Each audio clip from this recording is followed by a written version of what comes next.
안녕하세요 여러분, 몽돌이입니다. 제가 오늘 다루고 싶은 주제는 멘토톡에 대한 후기이자 고등학생이 가지면 좋을 만한 마인드셋입니다.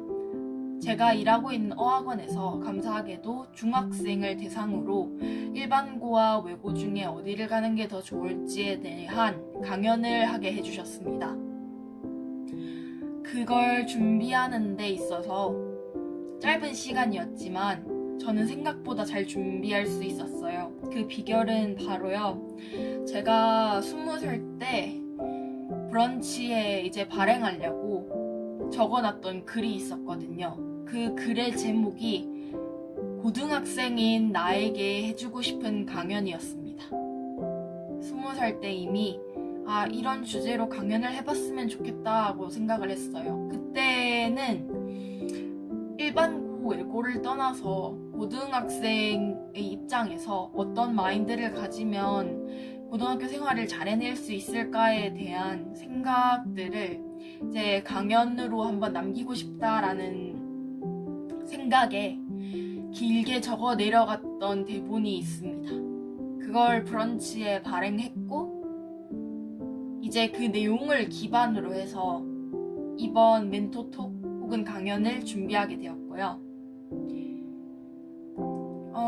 일반고랑 외고는 분명 차이가 있죠. 많은 학생들이 이제 어디를 가야 할지 고민을 하게 되는 시기가 또 다가오고 있더라고요. 그 친구들을 보니까 제 중학생 때가 떠올랐어요. 저도 고민 진짜 많이 했거든요. 분명 영어를 잘하기도 하고 좋아하기도 하는데 영어 빼고는 내세울 게 없었던 저였어가지고 성적은 일단 겨우 됐고 이제 면접을 잘 봐서 들어간 케이스였어요. 제 외고 시절 때 얘기를 조금 꺼내면서 제가 추구하게 된 가치관에 대해서 말씀드리려고 해요. 저는요, 외고를 다녔을 동안은 정말 행복했었어요. 아이러니하게도 말이죠. 그러니까 1년 반 동안 잘 지내다가 전학을 간 케이스인데 그렇게 좋았으면 끝까지 졸업을 하지 왜 전학을 갔냐라고 생각하실 수도 있을 거예요. 역설적이게도 그곳은 너무 좋은 곳이어서 떠났습니다. 친구들도 다 좋았고요. 모르는 거 있으면은 칠판에 나와서 막 설명하면서 적어주기도 하고 바로 옆에서 이제 선생님처럼 가르쳐주기도 하는 친구들도 많았고 되게 공동체 의식이 뛰어난 집단이었어요. 외국어 고등학교는요. 그리고 제가 영어 말하기 대회에 나가게 되었을 때 저희 반 친구들 중 몇 명이 그때 기숙사 생활을 했는데 제 방으로 와서 맛있는 것도 주면서 응원을 진짜 열심히 해줬어요. 편지까지 줬거든요. 제가 전학 가는 그날에도 빠르게 편지를 써서 준 친구가 있었어요. 그리고 룸메이트도 기억이 나는데 아직까지 연락을 하고 있고 하여튼 많이 그립습니다.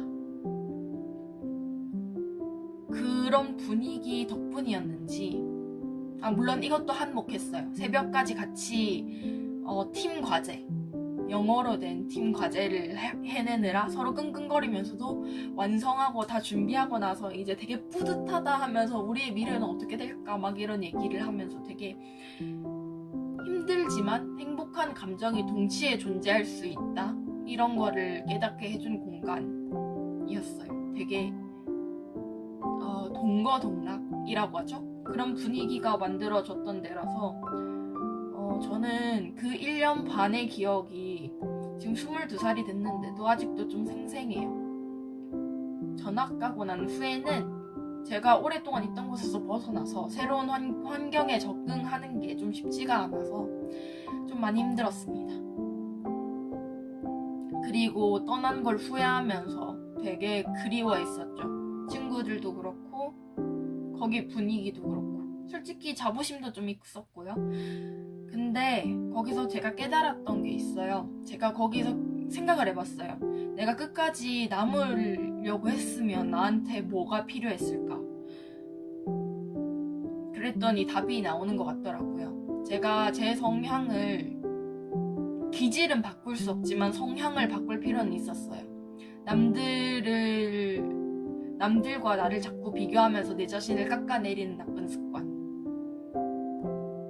타이밍 감성이 되게 높고 공감 능력이 뛰어난 사람이었거든요, 제가. 저도 모르게 자꾸 비교를 하게 되는 거예요, 잘하는 친구들과. 처음 입학했을 땐 당연히 잘하는 친구 엄청 많으니까 배워야겠다, 배우는 자세를 가지고 친구들하고 잘 지내면서 그런 친구들하고 같이 있으면 나도 비슷한 레벨이 될 수 있지 않을까, 이런 생각을 했어요. 근데 딱 1학년 되자마자 이제 교장 선생님께서 일깨워 주시더라고요.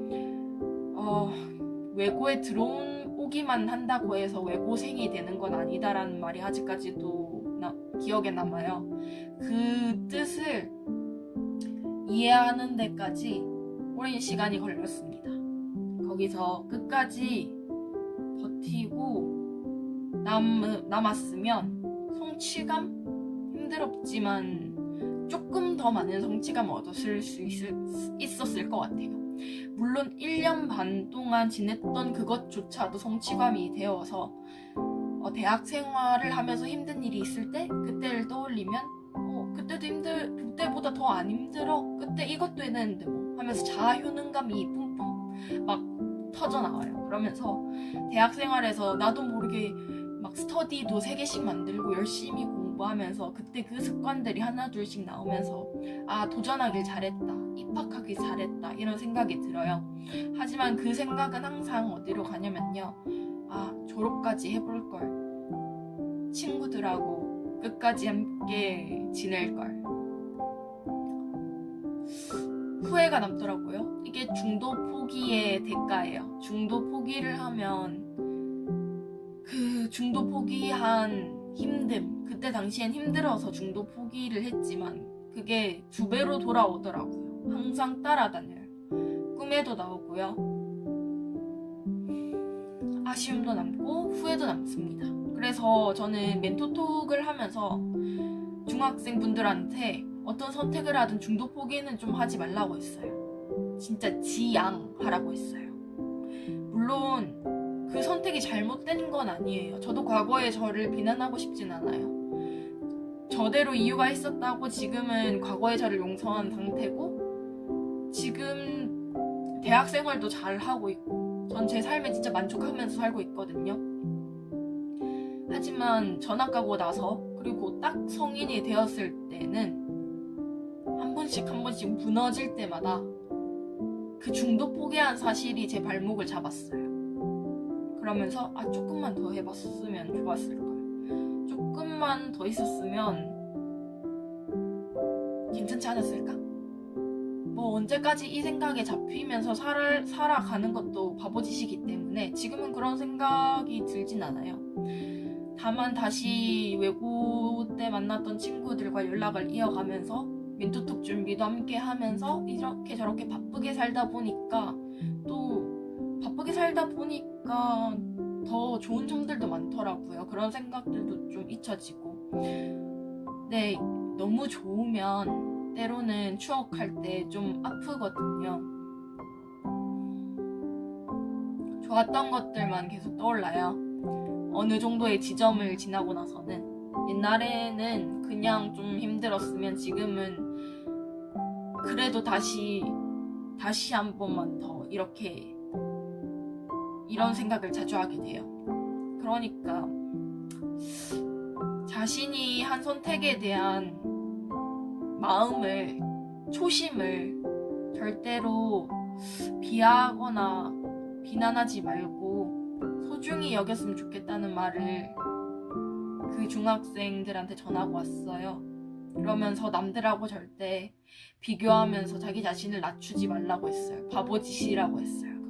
그건 저도 모르게 하고 있었던 비교, 이게 습관이 되면은 안 되거든요. 그래서 근데 이게 고칠 수 있는 거였어요, 분명히. 하지만 그때는 입시 때문에 바빠가지고 고치기는커녕 커지기만 했더라고요. 이게 그때 당시 멘탈 이렇게 멘탈 다지자 말로만 하면서 멘탈을 안 갖고 왔던 거죠. 지금은 얼마나 중요한지 아는데. 여튼 그런 이야기를 했습니다.